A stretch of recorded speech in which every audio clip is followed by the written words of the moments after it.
తెలంగాణ ప్రజల గొంతుక పోరాట యోధుడు గద్దర్ పేరు మీదుగా ప్రకటించినటువంటి సినిమా అవార్డులు ఇప్పుడు ప్రస్తుతం పెద్ద వివాదానికి దారితీశాయి. ఇది అవార్డు ప్రక్రియపై ప్రశ్నలే కాదు, కళాపరమైన నైతికతపై, విలువలపై, ప్రజాస్వామ్యంపై కూడా సూటిగా తాకే ప్రశ్నలు వేస్తుంది.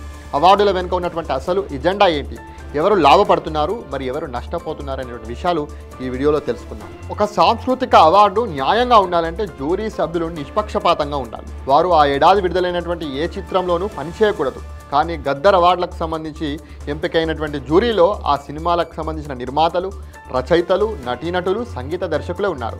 ఉదాహరణకు ఒక చిత్రానికి పాటలు రాసినటువంటి రచయిత అదే చిత్రాన్ని ఎంపిక చేసినటువంటి జ్యూరీలో ఉన్నారు. ఇది క్లియర్ కాన్ఫ్లిక్ట్ ఆఫ్ ఇంట్రెస్ట్. ఇది నైతికంగా కూడా చాలా తప్పు. అలాంటి పరిస్థితుల్లో అవార్డు ఇచ్చేటువంటి ప్రాసెస్ అంతా కూడా అనవసరం అవుతుంది. ఇది అవార్డు కాదు, అనేక మందిని మోసం చేసేటువంటి ఒక స్క్రిప్టెడ్ డ్రామా అవుతుంది.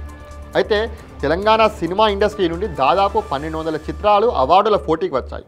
జ్యూరీ సభ్యులు రోజుకు 2 సినిమాలు చూసినా మొత్తం సినిమాలను పూర్తి చేయడానికి 600 రోజులు పడుతుంది. కానీ వాళ్ళు 2 నెలల్లోనే ఫలితాలు ప్రకటించారు. ఇదేమిటి, మొత్తం సినిమాలు చూసారా లేదంటే పేర్లు చూసి నిర్ణయం తీసుకున్నారనేటువంటి ప్రశ్నలు కూడా, అనుమానాలు కూడా లేవనెత్తుతున్నాయి. అయితే పలు నివేదికల ప్రకారం కొంతమంది జ్యూరీ సభ్యులు రిజిస్టర్లో సంతకం చేసి 5 నిమిషాలు చూస్తే చాలు అన్నట్టు వెళ్ళిపోయారు. ఇది బాధ్యత రాహిత్యం మాత్రమే కాదు, వందలాది కళాకారుల పట్ల నీచమైనటువంటి అవమానం. వీరు సినిమాలు చూసి ఎంపిక చేశారనేటువంటి నమ్మకమే ఇప్పుడు కళ్ళబొల్లి అవుతుందనేటువంటి మాటలు, అనుమానాలు కూడా వ్యక్తమవుతుంది. అయితే ఇవన్నీ చూస్తుంటే కనుక గద్దర్ గారి పేరు అపవిత్రం అవుతుందా అనేటువంటి ప్రశ్నలు కూడా లేవనెత్తుతున్నాయి. గద్దర్ అంటే పోరాటం, ప్రజల పక్షాన నిలిచేటువంటి ధైర్యం. కానీ ఇప్పుడు అదే గద్దర్ పేరు వాణిజ్య బహుమతుల పేరుకు మారింది. ఆయనే తిరస్కరించినటువంటి వ్యవస్థ, ఆయనే ద్వేషించినటువంటి పెట్టుబడిదారి సంస్కృతి ఇప్పుడు ఆయన పేరుతో అవార్డులు ఇస్తుంది. ఇది నిజంగా అత్యంత దారుణం.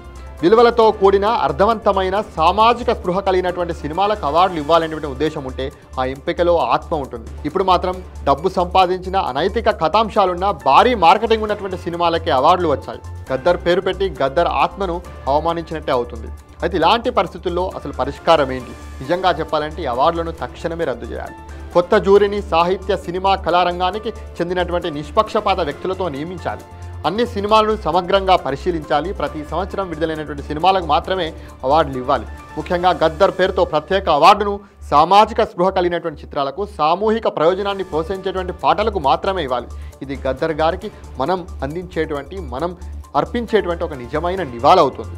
అవార్డులు అనేవి పేరు కోసం కాదు, పేద కళాకారుల కృషికి గౌరవం చూపించడానికి ఇవ్వాలి. అవి న్యాయంగా ఇవ్వకపోతే ఖచ్చితంగా అది గౌరవం మాత్రం కాదు, అవమానం అవుతుంది. ప్రభుత్వానికి ఒక మంచి అవకాశం ఉంది. గద్దర్ పేరు నిలబెట్టాలంటే ఈ అవార్డులను తిరిగి ప్రారంభించాలి. ప్రజల ధనాన్ని వృధా కాకుండా ప్రజల అభిప్రాయంతో ప్రజల కళను కాపాడేటువంటి నిర్ణయం తీసుకోవాలి.